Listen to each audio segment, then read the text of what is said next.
Shalom semuanya. Saya mau mengajak saudara-saudari di rumah untuk siapin hati untuk kita benar-benar memuji dan menyembah Tuhan. Yuk mari sama-sama kita pejamkan mata kita berdoa.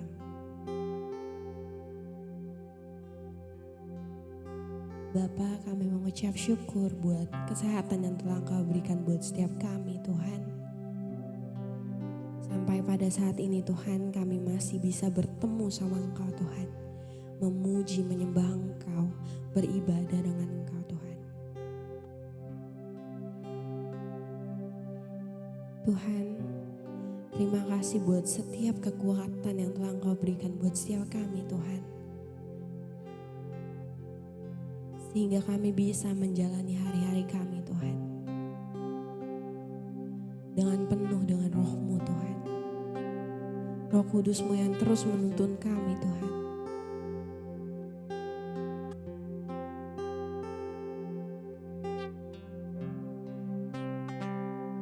Biar Tuhan, kami mau Tuhan tetap setia sama Engkau Tuhan.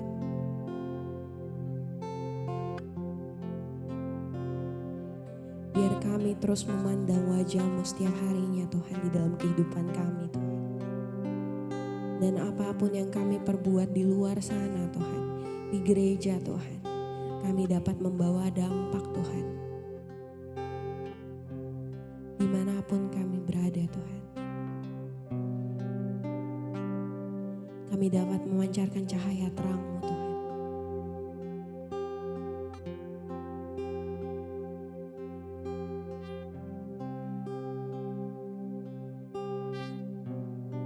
Kami mau menyembah Engkau Tuhan. Kami mau menyiapkan hati kami Tuhan.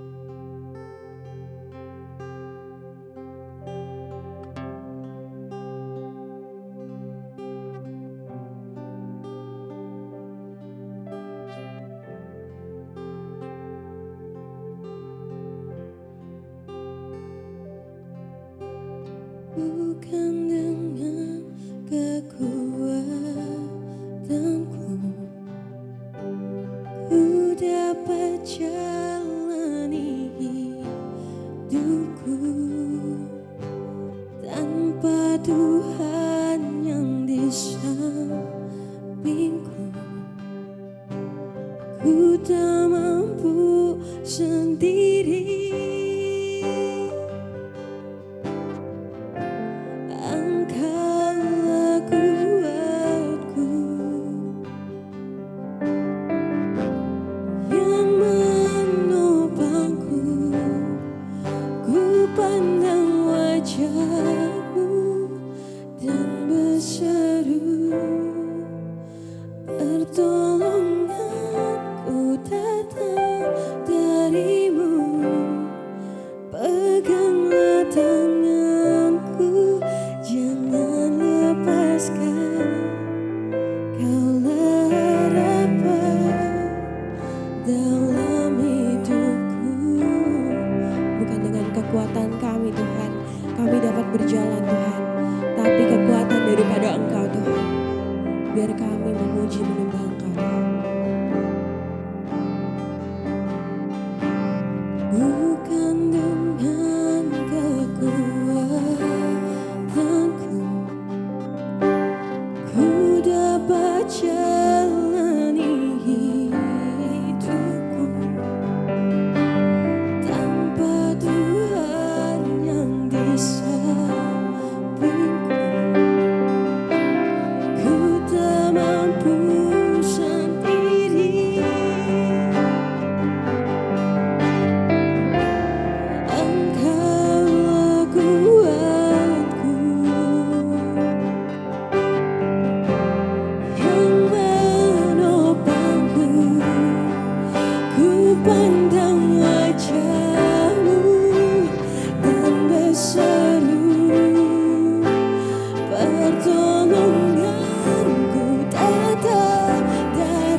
bukakan hati kami,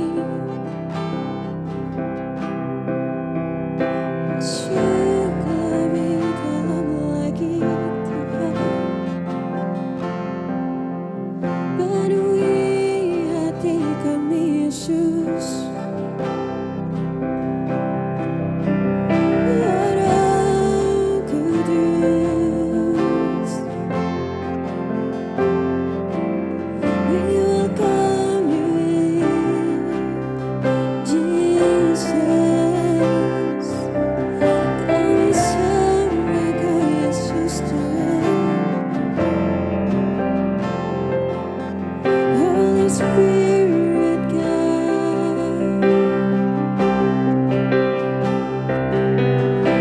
memandang wajah-Mu Yesus,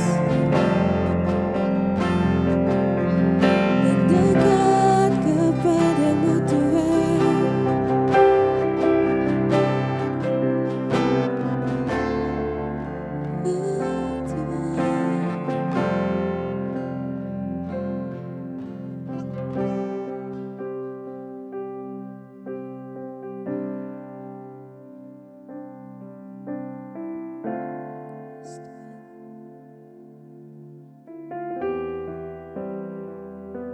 Kami mau memandang wajah-Mu Tuhan lebih dalam, dekat lagi Tuhan. Ku pandang wajah-Mu dan berseru, pertolonganku datang dari-Mu. Peganglah tanganku, jangan lepaskan. Kaulah harapan dalam hidupku. Ku pandang wajah-Mu dan berseru, pertolonganku datang dari-Mu. Peganglah tanganku, jangan lepaskan.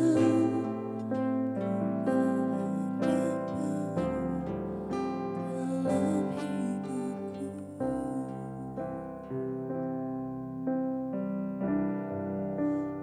Kaulah segalanya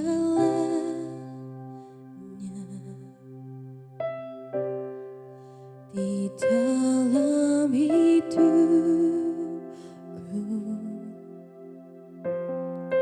Kerajaan-Mu, kebenaran-Mu, itu bagianku.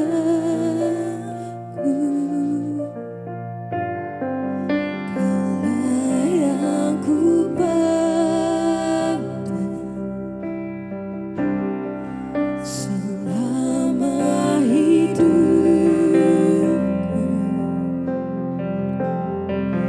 Mengasihi-Mu, namun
mengasihimu, memuliakanmu, Bapa dan Rajaku.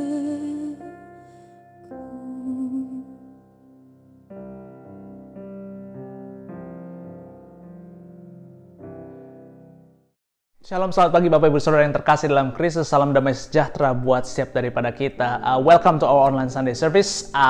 It's been a few weeks then that we have been doing this online service. Thank you for being faithful.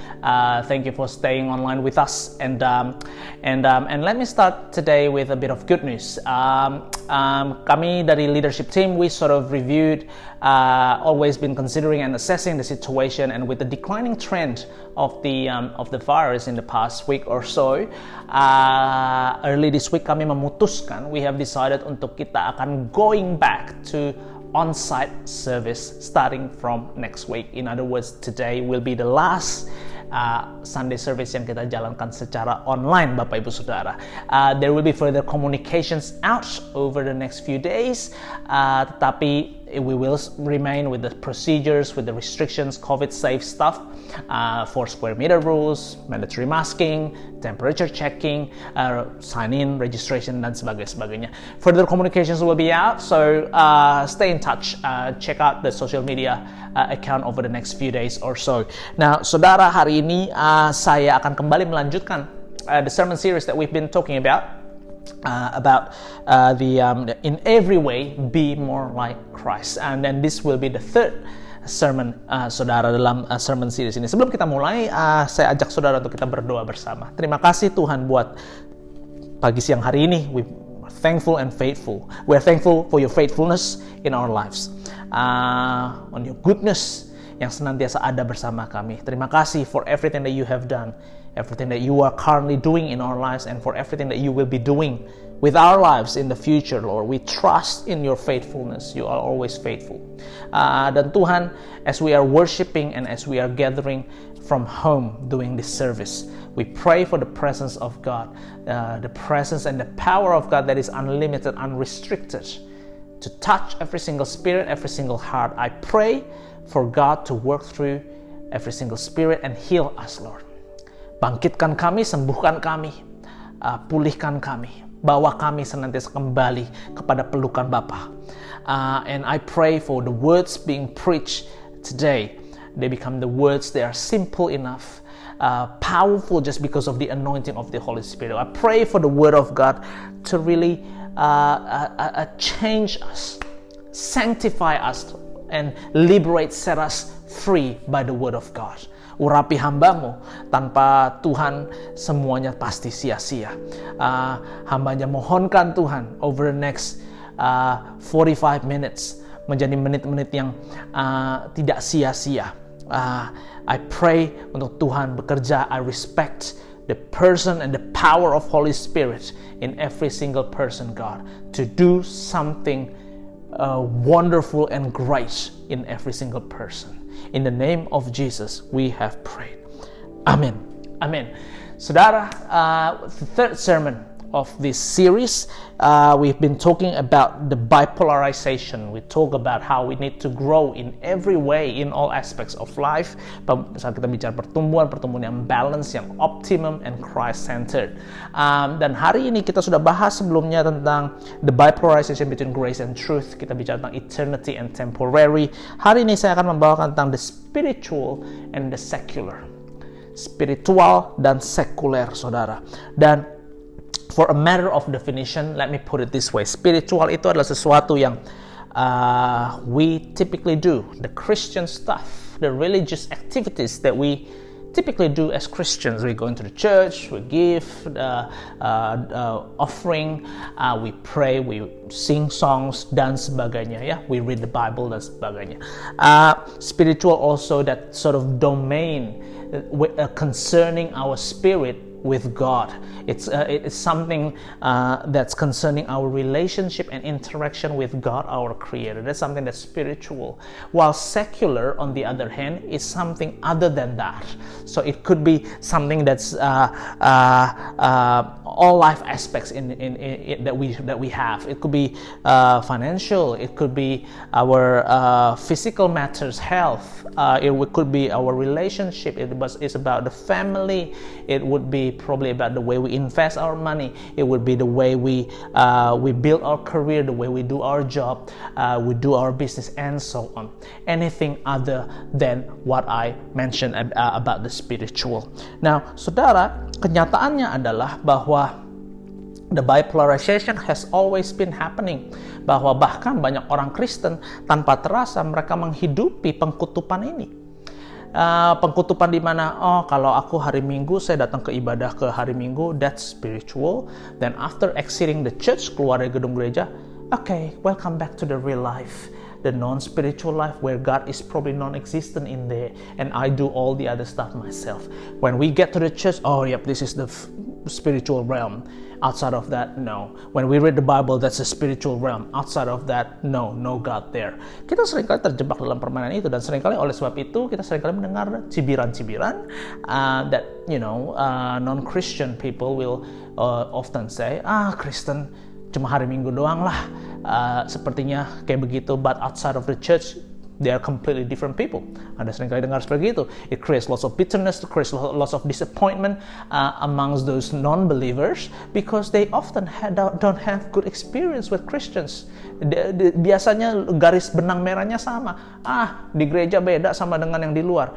Di gereja begitu, tapi kerjaan begitu. It's often komen seperti itu sangat common yang kita dengar. Kenapa bisa seperti begitu? Karena kita terjadi pengkutupan. Nah, pengkutupan seperti gimana? Saat kita ada orang yang selalu fokus dengan spiritual, all spiritual, but nothing concerning about the secular.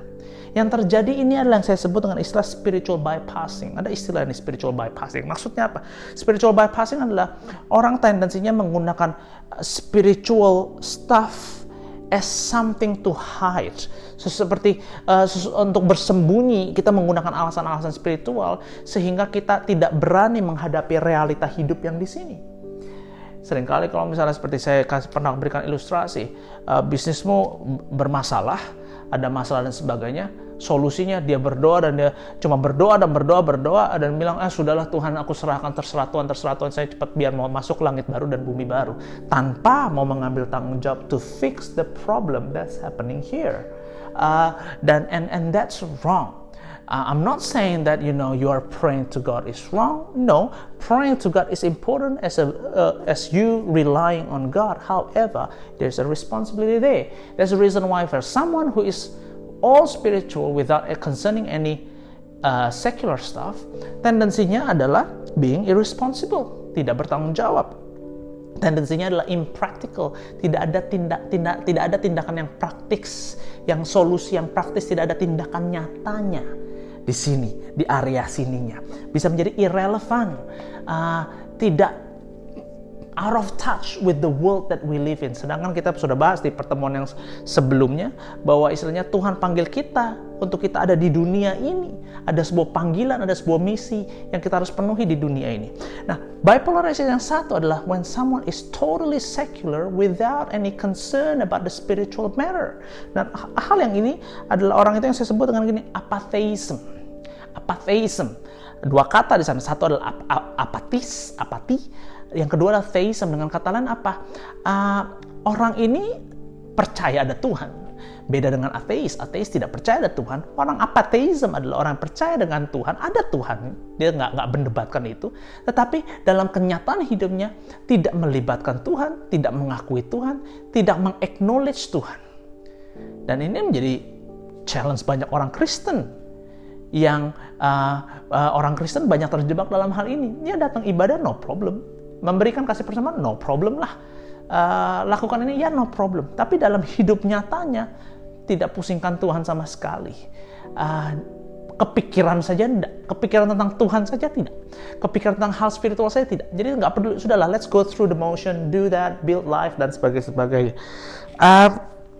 Jadi gitu. Ini adalah pengkutupan. Now, what does the Bible say about this? Spiritual and secular. Ada 3 kata yang saya mau sampaikan hari ini, 3 poin penting. Make notes, prepare your notebook. I encourage you to always make notes when you're listening. That's how you learn. That's how you remember. That's how you can absorb the truth in a better way. Yang kata pertama adalah integrate. Terintegrasi, integrated. Apa prinsip pertama yang Alkitab sampaikan tentang hal ini? Yang pertama adalah begini. When we talk about spiritual and secular, the Bible basically says there shouldn't be any division, there shouldn't be any separation in the first place. Tidak boleh sebetulnya ada pengkotak-kontakan antara ini dunia spiritual, ini dunia sekuler. The two must be integrated as one. Harus menyatu jadi satu. Karena apa yang terjadi di saat ada terjadi pengkutupan begini? Seperti yang saya bilang, bahwa ujungnya adalah, outcome-nya adalah Anda menjadi pribadi, Anda menjadi seseorang dengan kepribadian ganda. Anda menghidupi dua kehidupan yang berbeda di dua dunia yang berbeda. Sehingga Anda tidak menjadi genuine. You can't be a genuine person. Jadi, Alkitab pada dasarnya adalah you have to integrate as one. Let me read for you Romans 12 verse 1. Therefore, I urge you, brothers and sisters, in view of God's mercy, to offer your bodies as a living sacrifice, wholly pleasing to God. This is your true and proper worship. Ada dua kata di sana yang paradoks sebetulnya. Bertumbukan. Yang satu dikatakan to offer your bodies. Literally, tubuhmu. Termasuk anggota tubuhmu yang terlihat. Kata kedua adalah worship. Jadi tadi adalah tubuh yang sifatnya sekuler, fisik, material. Yang satu dikatakan saat kamu persembahkan tubuh, kata kedua yang muncul adalah inilah your true and proper worship. Penyembahan kepada Tuhan, spiritual. Dengan kata, can you see that how the Bible basically integrates the two, the spiritual and the secular into one sentence, like it's correlated. They are correlated. You can't separate the two. Pada dasarnya, when we talk about worship, when we talk about something spiritual worship by nature always manifest in expressible forms. Penyembahanmu kepada Tuhan selalu termanifestasikan dalam bentuk yang bisa diekspresi. Selalu ada ekspresi dari penyembahanmu. Saat Anda bilang Anda spiritual, Anda menyembah Tuhan, pasti ada ekspresinya, ada bentuknya yang bisa dilihat dan dirasa, yang bisa di-observe, bisa diperhatikan. Kalau for some reason bentuk penyembahanmu Anda klaim Anda menyembah Tuhan spiritual, tapi tidak ada bentuk manifestasi dan ekspresi dalam kehidupan sekulermu, maka penyembahanmu itu dipertanyakan. Penyembahanmu dipertanyakan. Nah, how can this worship be expressed, be manifested in expressible forms? Nah, tadi yang pertama dikatakan begini, to offer your bodies. Dan katanya apa? It must be expressed. Your worship must be expressed in the physical reality. Body ini adalah anggotanya. Mata, mulutmu, telingamu, tanganmu, kakimu, semua anggota tubuhmu. How you use your organs dan sebagainya. Dengan kata lain, bahwasanya penyembahanmu harus termanifestasikan dalam bentuk yang nyata, yang fisik sifatnya. Dengan kata lain begini, perhatikan ini. How you use your body, including its members, including its components, how you use your body, it reflects the quality of your worship. Bagaimana Anda menggunakan tubuh Anda, itu menunjukkan kualitas penyembahanmu. Apa yang Anda pilih untuk Anda dengar, yang Anda lihat, bagaimana cara Anda berkata, bagaimana Anda menggunakan tangan Anda, terhadap suami Anda, terhadap istri Anda mungkin, apakah Anda suka memukul, dan sebagainya. How you use those bodies, your tongues, dan sebagainya, that expresses, that reflects the quality of your worship. Dan saudara, yang kedua dikatakan bahwa you offer your bodies as a living sacrifice. Perhatikan kata itu, a living sacrifice. Sacrifice pada dasarnya di masa itu typically adalah hewan yang disembelih. Saat disembelih, hewan itu mati, dipersembahkan, dibakar dan sebagainya. So sacrifice typically is a dead animal, dead body. Tapi Tuhan memerintahkan kita di sini, persembahkanlah tubuhmu sebagai persembahan yang hidup, living sacrifice. Dengan kata lain, disinilah bahwa Tuhan menantang kita. Jangan kita cuma sebatas berani mati untuk Tuhan, tapi Tuhan menantang kita untuk hidup bagi Tuhan. To die for Christ is one matter, but to live for Christ whilst we live in this mortal body is another matter. Dan disinilah Tuhan bilang, Aku mau tubuhmu engkau persembahkan selagi engkau hidup, whilst you are living in this mortal body. Dengan kata lain, expressing it and living reality, that means how you live, how you grow, how you act, what you produce, how you behave. Ini semua menentukan and reflecting the quality of your worship. How you live your life in this mortal body, how you grow, how you act, semua itu menentukan dan menggambarkan kualitas penyembahanmu. Disinilah kenapa semuanya itu akan nyambung. Tidak mungkin seseorang yang mengklaim saya mencintai Tuhan, tapi hidupnya berantakan secara fisik dan living reality, realita hidup yang kenyataan ini dalam seluruh aspek yang lain, itu berantakan, gak karu-karuan, gak bertanggung jawab. Itu tidak mungkin. Kalau itu berantakan semua, gak bertanggung jawab semua, itu berarti ini dipertanyakan. Because how you use your body, how you live your life, how you move, how you grow, dan sebagainya, what you produce, it reflects the quality of your worship. Dan saudara perhatikan ini. Ayat kedua ya, saya bacakan. Do not conform to the pattern of the world, but be transformed by the renewing of your mind.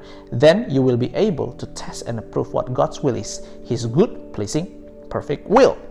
Nah saudara, this expressible forms yang tadi gimana kita bisa mengekspresikan secara fisikal, secara living reality, that can only be achieved, that can only become spiritual. Itu bisa menjadi sebuah penyembahan yang manis di hadapan Tuhan kalau dia punya satu karakteristik.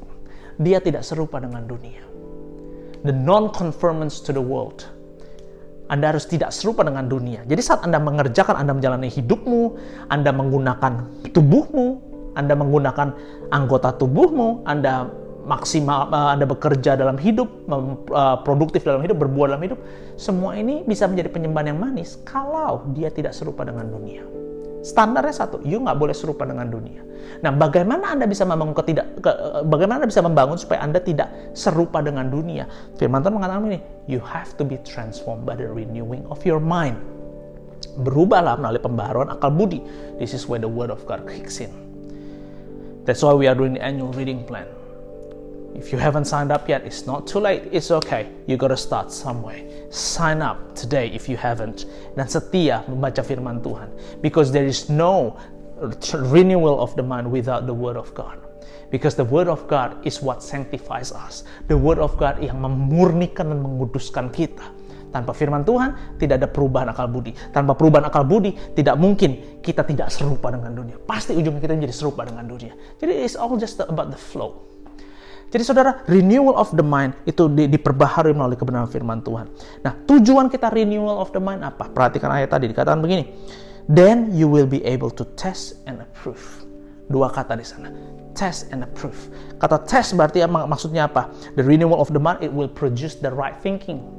Cara berpikir yang benar, the right discerning. Anda bisa membedakan yang mana yang benar, mana yang salah. Anda bisa menguji, oh yang benar, yang salah. Anda tahu yang benar, yang mana yang salah. Tapi it doesn't stop there. It's just the test and approve. Kata kedua, approve. Dalam bahasa aslinya, dalam bahasa Yunaninya ini, kata ini mengandung makna juga begini. To deem something worthy. Untuk Anda, when you approve something, you deem it as worthy. Saat Anda mengapprove sesuatu, Anda melihat itu sebagai sesuatu yang berharga. You treasure it, Anda berikan nilai tinggi.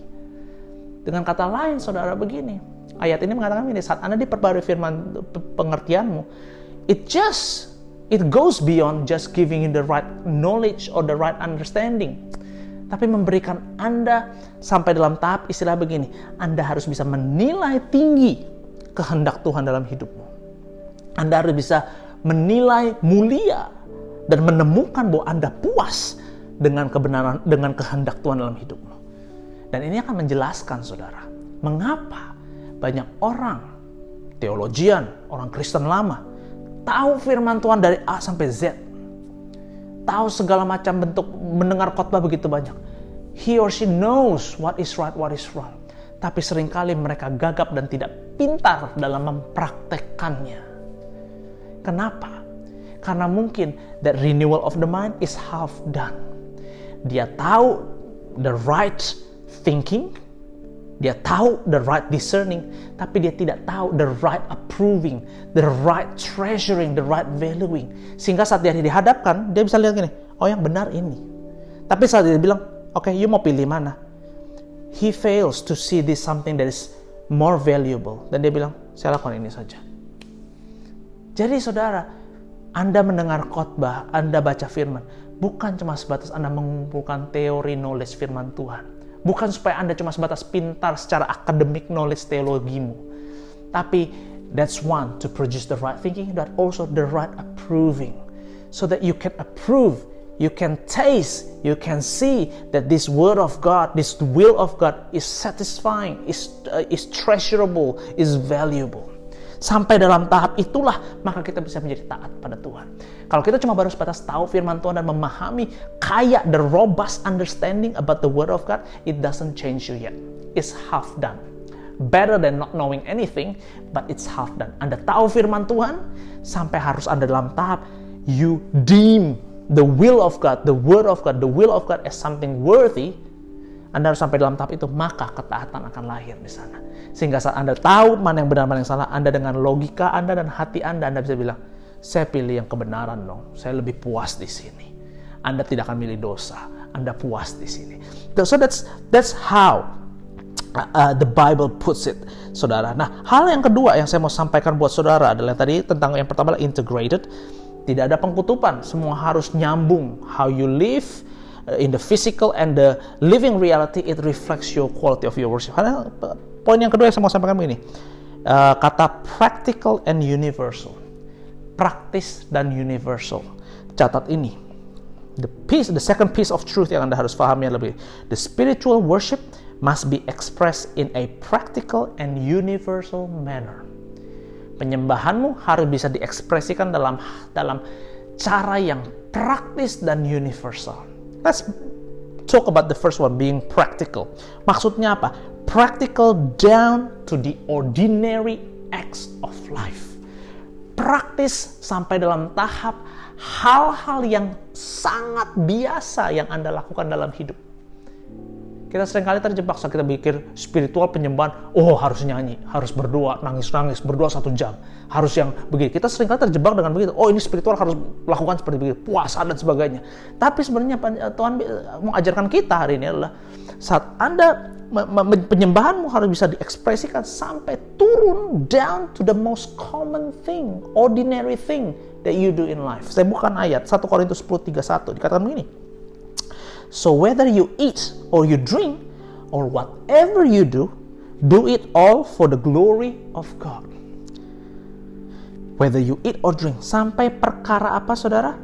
Makan dan minum. Saya akan ulangi, spiritual worship, penyembahanmu must get translated and practiced down to the most common, ordinary, non-spiritual acts of life. Kalau sampai, perhatikan begini, kalau sampai Alkitab bilang, kalau kau minum, engkau makan, apapun yang kau lakukan untuk kemuliaan Tuhan. Engkau harus memuliakan Tuhan melalui makanmu dan minum. Kalau Alkitab sampai saudara menyuruh kita untuk istilahnya to do the simplest, most common things. Every one of us eats. Setiap daripada kita pasti minum, setiap daripada kita pasti makan. Hal yang kita lakukan setiap hari.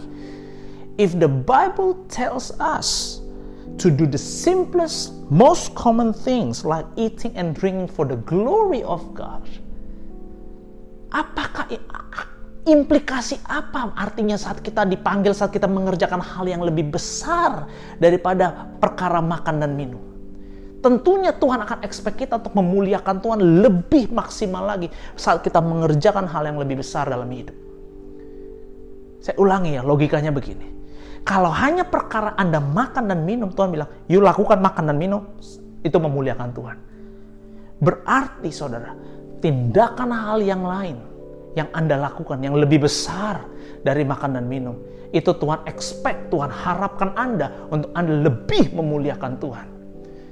Kalau Alkitab bilang, apa yang kau makan dan minum itu akan kembali keluar, saudara ya. That's how simple that eating and drinking, that matter of eating and drinking. Tapi Tuhan bilang, whether you eat, whether you drink, do it for the glory of God. Dengan kata lain, Apa sih all the other common things, ordinary things that you do? Anda mungkin istri, Anda mengurus anak Anda. Yes, do it all. Parent and look after your children. Do it for the glory of God. Mengurus anakmu lebih mulia dibandingkan makan dan minum. Anda bekerja di kantor Anda. Ya, you bekerja. Lakukan itu untuk kemuliaan Tuhan. Itu bekerja lebih mulia dan lebih tinggi nilainya daripada cuma soal makan dan minum. Anda mengurus orang tua. Lakukan itu untuk memuliakan Tuhan. So all the most common ordinary things that you do, that is how you can express your worship to God. Hal yang kedua, saya bilang tentang universal. Spiritual worship must be expressed in a universal way. Maksudnya apa? It's universal across all ordinary kinds of people. Harus penyembahan itu dilakukan secara itu hukum penyembahan itu berlaku secara universal siapapun Anda, regardless who you are, regardless your status, regardless your age, regardless your gender, regardless your social rank in this world, regardless your background, you are called to worship God. Kolose 3 ayat 23 sampai 24. Perhatikan ini. Whatever you do, work at it with all your heart as working for the Lord, not for human masters, since you know that you will receive an inheritance from the Lord as a reward. It is the Lord Christ you are serving. Perhatikan itu. It is the Lord Christ you are serving. Whatever you do, work at it with all your heart as working for the Lord. Apapun yang kau kerjakan, lakukan itu seolah-olah engkau lakukan untuk Tuhan. Ayat sebelumnya kalau Anda baca, saya tidak akan bacakan. Sebetulnya itu adalah instruksi yang ditulis untuk orang-orang yang sangat ordinary. To the people just on the ordinary status and role in life. Anda boleh baca, ada instruksi khusus untuk suami, untuk istri, untuk anak-anak, untuk bapak atau orang tua, untuk budak dan untuk tuan. Ya, itu kalau Anda baca, wives do this, husbands you do this, children you do this, fathers you do this, slaves you do this, masters you do this. Dan saudara, apa these roles? Every one of us plays these roles. Setiap daripada kita ada at some time, at some point of time kita mengerjakan role ini. Kalau Anda mungkin bekerja sama orang, you are sort of slaves, you are serving your boss. You punya bisnis, you are the master, you are the boss. Anda mungkin hari ini masih belum menikah, you are a children to your parents. Anda hari ini sudah punya istri atau suami, you are the husband or the wife. Anda sudah punya anak, you are the parents. Think about it. Whatever your status are, whatever your life, the season of life you are in right now, Tuhan bilang begini, whatever you do, you work for the Lord. It is the Lord Christ you are serving. Inilah yang saya maksud dengan universal. Tidak peduli Anda siapa, Tuhan panggil Anda melayani Tuhan. Dan perhatikan ini, bahwa ayat ini tidak punya instruksi khusus untuk hai pendeta, hai pastors, hai priest, hai para imam, hai hamba-hamba Tuhan yang menjabat full-timer gereja. Tidak. Panggilan di sini dikatakan begini, layani Tuhan, ini adalah Tuhan Yesus Kristus yang Anda layani. Panggilan ini ditulis untuk siapa? Untuk orang-orang biasa. Husband, wife, fathers, children, slaves, masters. Dengan kata lain, whatever you are, your status, your role, apapun itu, Anda dipanggil melayani Tuhan. Anda tidak bisa lari. So, it must be the worship must be universally applied by any ordinary kinds of people, regardless status, role, age, and season of life. Nah, perhatikan. Ayat yang tadi kita baca, itu sebenarnya menyangkut juga lebih karena di ayat yang terakhir sebelumnya itu bicara tentang tanggung jawab perintah atau instruksi untuk budak, saudara. That's the reason why ada tadi statement begini, you work for the Lord, not for human masters. Tapi saudara perhatikan ini, kalau Alkitab memanggil budak, budak itu adalah orang yang sangat rendah, the lowest on the social rank saat itu, karena budak itu dianggap properti, dianggap sebagai benda mati, barang yang dijual belikan, saudara. Kalau sampai Tuhan bilang dan Alkitab perintahkan untuk budak, the lowest on the social rank, and then there is a calling for the slaves to basically serve the Lord by them serving their masters through their ordinary tasks and duties in the house of their masters. Imagine how much bigger the calling that God gives to us, yang kita semua yang lebih tinggi dari budak, setiap daripada kita, saudara. I have to tell you this. Saya berani yakin 100%, nilai kita, status kita lebih tinggi dari budak yang ditulis di Alkitab ini. Hari ini sudah kita tidak lagi dalam zaman perbudakan. There is no more sort of slavery these days. Saat itu slavery was very common dan sangat rendah. Tapi kan kita hidup di saat ini, zaman adalah hak asasi manusia dan sebagainya. Perbudakan sudah sort of dihapus, saudara. Dan setiap kita pasti punya nilai lebih tinggi daripada budak di sini. Tapi kalau budak aja dibilang dalam Alkitab, ada di-expect untuk misalnya, hey kamu budak, layani Tuhanmu. Dengan cara apa? Engkau melayani Tuhanmu dalam segala tugasmu sehari-hari. Yuk lakukan memuliakan Tuhan. Apalagi kita yang mempunyai nilai lebih tinggi dari budak. Tuhan punya ekspektasi pasti lebih tinggi dari kita. Kalau seorang budak saja dengan cara dia melayani tuannya, bersihin rumah, sikat WC, mungkin ya sikat, potong pohon dan semua, tindakan-tindakan yang mungkin tugas yang sangat rendahan. Tuhan bilang, you bisa melayani Tuhan melalui apa yang kau kerjakan ini. Apalagi saya dan saudara. Tuhan panggil kita untuk melayani. Jadi apapun itu saudara, siapapun Anda hari ini cuma mungkin kerja, saya cuma kerja di McDonald Pak. Oh saya cuma kerja cuma rendahan. It is okay. You do it, whatever you do it as if you do it to the Lord. Because it is Jesus Christ that you are serving. Disinilah kalau kita melihat begini, tidak ada pengkotakan. Whatever you do, that becomes that spiritual space where you are glorifying God. Anda mau bos, is okay. Yes, do that. Serve God through what you do. Anda student, yes, serve God through what you do. So that's why. So your worship must be practical, must be universal. Dan saudara, perhatikan ini. Anda tidak memenangkan dunia melalui teologi Anda. Anda tidak bisa memenangkan dunia dengan khotbah Anda. Dan Anda tidak bisa memenangkan dunia hanya dengan tindakan spiritual Anda. Yes, you pray. Of course, you pray for other people. Yes, you do all that. It's fine. Tapi most importantly, what I have to say is this. Dunia mungkin akan tutup mata, tutup telinga di saat Anda berkhotbah. Dia tutup mata melihat tindakan gereja, ibadah, ritual gereja dan sebagainya. Tapi dunia tidak akan tutup mata, tidak akan tutup telinga di saat mereka melihat ada kualitas di mana Anda memuliakan Tuhan dalam hal yang simple, yang ordinary yang Anda lakukan dalam hidupmu. Bosmu akan melihat Tuhan dalam hidupmu bukan di saat Anda kasih dia traktat, bukan di saat Anda cerita tentang mungkin Yesus dalam hidupnya secara, oh do you believe in Jesus? I want to pray for you. If Holy Spirit challenges you to do that, feel free to do that. Yes, of course. Tapi what is more powerful is that you win your boss's heart through the work that you do, the quality of work that you do, because you are doing everything, you are serving Jesus Christ. And that's the reason why the Bible says begini, jadilah seperti engkau terang dan garam dunia, dan supaya apa? Lakukan segala macam pekerjaan baik, supaya mereka melihat pekerjaan baikmu dan mereka memuliakan Bapa di surga. They will see your good deeds and they will glorify the Father in heaven. Saudara, don't underestimate what you do. Anda hari ini mungkin adalah housewife. Anda mungkin adalah ibu rumah tangga. Anda mungkin harus mengurus anak Anda 2, 3 di rumah. Anda mungkin berpikir, oh saya mah cuma mengerjakan. Hey, don't underestimate what you do. In whatever you do, in that calling, you are glorifying. It is the Lord Jesus Christ you are serving. Anda hari ini karyawan rendahan. It is the Lord Jesus Christ you are serving. Dan saya mau menyatakan begini.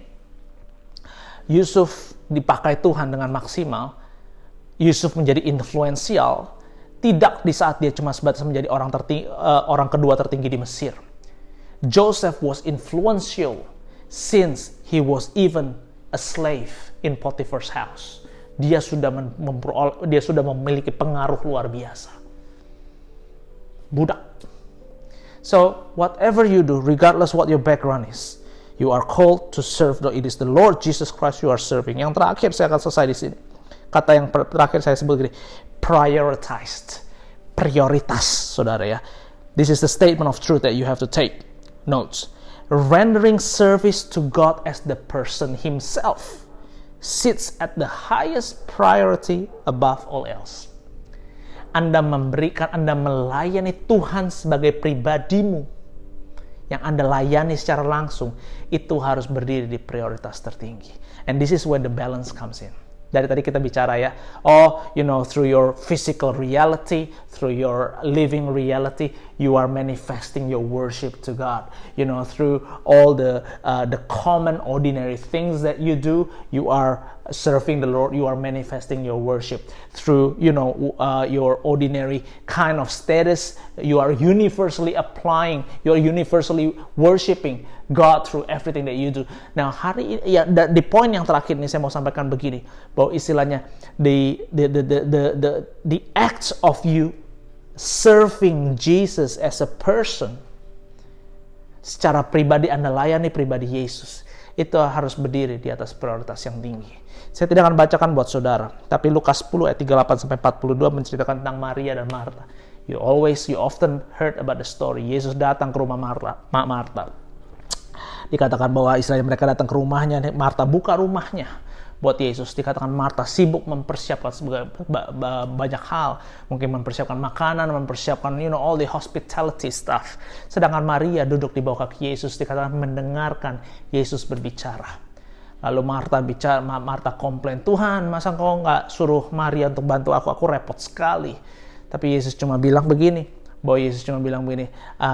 you are distracted by so many things. Yesus berkata begini, bahwa istilahnya, you are worried and upset about many things, but few things are needed, or indeed only one. Mary has chosen what is better, and it will not be taken away from her. Nah, perhatikan ini baik-baik. Cerita ini bukan berbicara tentang Marta adalah figur yang jahat, Maria adalah figur yang baik. Cerita ini bukan bicara Marta itu adalah figur yang seperti peran yang jahat saudara dalam sebuah film, sedangkan Maria ini yang akan ditinggal as a hero. No. Jesus, in fact, he didn't blame Martha for preparing stuff. He didn't challenge or he didn't wrong Martha for doing whatever she wanted to do. Tapi Yesus cuma made it clear bahwa he preferred Mary yang duduk di bawah kaki Yesus. Jadi kita butuh orang seperti Marta dalam hidup. Yang Marta kerjakan, perhatikan nih, yang Marta kerjakan mempersiapkan hospitality. Something physical, living reality, something secular if I want to say that. Maria duduk di bawah kaki Yesus, dengarkan suara Tuhan, something spiritual. Perhatikan bahwa Yesus is not trying to play like a division, but Yesus cuma bilang, yeah, what you're doing is great, Martha, thank you very much. But I'm clear bahwa istilahnya my preference. Makanya Tuhan bilang tadi begini, few things are needed, or indeed only one is needed. Mary has chosen what is better, and it will not be taken away from her. Tuhan punya prioritas, dan oleh sebab itu, saudara, yang saya mau sampaikan begini. Kita tinggal di dalam hidup perjanjian baru. Semua yang tadi kita sudah bicarakan, di mana Anda mempersembahkan hidupmu sebagai persembahan yang hidup, ya, melalui apa yang Anda kerjakan, melalui tubuhmu, melalui living reality, through all the common acts of life, ordinary acts of life. Whoever you are, you can still worship Jesus, you are serving Jesus Christ. Itu adalah anugerah zaman perjanjian baru. Kita bisa lakukan itu semua. Kita memuliakan Tuhan melalui keseharian kita. Itu anugerah perjanjian baru. There's freedom in that. Tapi saya mau berikan pengertian begini. That freedom from that New Testament that we are enjoying, it is not intended to strip off that divine privilege that we have to come to Jesus directly as a person. Kebebasan dan kemerdekaan yang kita dapatkan dari perjanjian baru, di mana kita bisa lakukan segala sesuatu dan kita bisa memuliakan Tuhan at the same time. Saudara, itu tidak didesain untuk menghilangkan peran, menghilangkan that divine privilege, sebuah hak dan privilege itu, sebuah kehormatan yang kita miliki untuk kita bisa hampiri Tuhan dan kita duduk di bawah kaki Yesus, kita berjumpa muka dengan Tuhan. Tidak, it's not supposed to strip that off, saudara. Dengan kata lain begini, yes, Anda muliakan Tuhan lewat semuanya dalam pekerjaan Anda, yeah, of course, that's great. Tapi, Anda tidak boleh gantikan ini. Duduk di bawah kaki Yesus, oh yes. priority. Tuhan bilang, this one, you're doing this, being a good wife, being a good husband, responsible master, responsible student, responsible child, great, awesome. Tapi Tuhan bilang begini, one thing is needed. Mary has chosen what is better. This is better. Dengan kata lain, Anda tidak boleh pakai alasan. Nggak usah lah ngomong firman tuh, nggak usah berdoa, nggak usah apa, yang penting kita mah hidupin aja semua. Nggak bisa. When you are saying that, you are actually being imbalanced. Di sini Tuhan bilang, Anda harus tetap punya waktu duduk di bawah kaki Yesus. That divine privilege for you to go directly to God, to worship God, just to thank Him, just to adore Him, just to worship Him, just to contemplate on Him, on how beautiful He is, just to meditate on how great and how good He is to your life, just to sit at His feet, just to meditate and delight in His word, just to admire what He's done for you, just to talk to Him, just to pray with Him, and just to sit and listening to His voice, and just to trying to catch the heartbeat of Jesus, to grasp the and to understand the mind of Jesus. That is priority. Itu prioritas. Itu prioritas. You will miss the point when you are trying to say, don't overly spiritual stuff. Kita kan yang kerjakan ini saja. No. Yes, you have to be that, but this cannot be disappearing from your life. I challenge you right now. And I have to say, I have to read this last scripture for you. John 12:26. Whoever serves me must follow me, and where I am, my servant also will be. My Father will honor the one who serves me. Perhatikan, whoever serves me will follow me, and where I am, my servant will also be. Dengan kata lain, saat Anda bilang Anda mencintai Tuhan, Anda bilang Anda melayani Tuhan, serving Jesus cannot be done from a distance. Serving Jesus cannot be done from far away. Serving Jesus, it requires you to always be where Jesus is. To always be near Him. Selalu dekat dengan Tuhan. Dan saudara, kalau Anda tidak pernah mengalokasikan waktu duduk di bawah kaki Tuhan, as your pastor here, I commend you to start doing that, because it is the better. Itu yang lebih baik, itu prioritas. Kalau hari ini Anda tidak baca Alkitab, Anda berasa you tidak punya waktu untuk itu. As your pastor, I commend you, I instruct you, start doing that. Trust me, you have time for that. If you are willing to make your time, you'll find your time. You sit at the feet of Jesus. Why? Because that is better. That is what Jesus prefers. You sit at His feet. Change now. If you are serving Jesus, you must follow Him. And where Jesus is, that is where His servants will be. Bukankah kita, saudara, perhatikan ini, bukankah kita dipanggil dan dijadikan sebagai mempelai Kristus. We are called at the end of the day, we are called to be His bride. Dan tidak ada sebuah cinta, tidak ada sebuah romance, tidak ada sebuah kesukaan, kecintaan tanpa ada keintiman. You cannot be loving with someone when you are far away. You cannot be in love with someone. You cannot be in commitment with someone, in affection with someone when you set a distance from that person. Anda pada mau, misalnya yang masih single mau pacaran, Anda mau dekat dengan pacar Anda supaya Anda bisa saling mencintai. Anda menikah, Anda dekat dengan suami istri Anda. Saudara, the same way with Jesus. We are called to be His bride. Kita menjadi mempelainya, saudara. He is the groom, dia mempelai pria. And that's why we have to start changing our life to basically let's come to Jesus directly. Kita ditebus oleh darah Kristus, kita punya privilege itu. I implore, I command, I instruct you as your pastor. Start making the priority right today. Anda maksimal dalam ini semua, yes, but you cannot eliminate this. Ambil waktumu untuk Anda duduk di bawah kaki Tuhan, menikmati pribadi Tuhan. When you are doing that, then you will grow in balance. Spiritual, secular, it's all integrated as one. Whatever you do in your secular life, it will reflect the quality of your worship to God. Amen. Mari saudara tundukkan kepalamu, saya berdoa buat saudara. Terima kasih buat siang hari ini, buat kebenaran firman-Mu. Hamba bersyukur buat the revelation and that you have given, Lord. We pray, Holy Spirit, help us.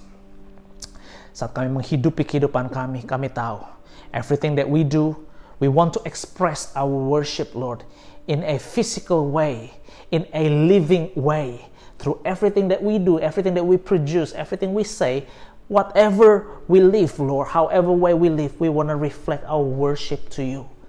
And we understand also, God, that we can express our worship down to the most common, ordinary acts of life. Teach us, God, to glorify you, to bring glory to you in whatever we do.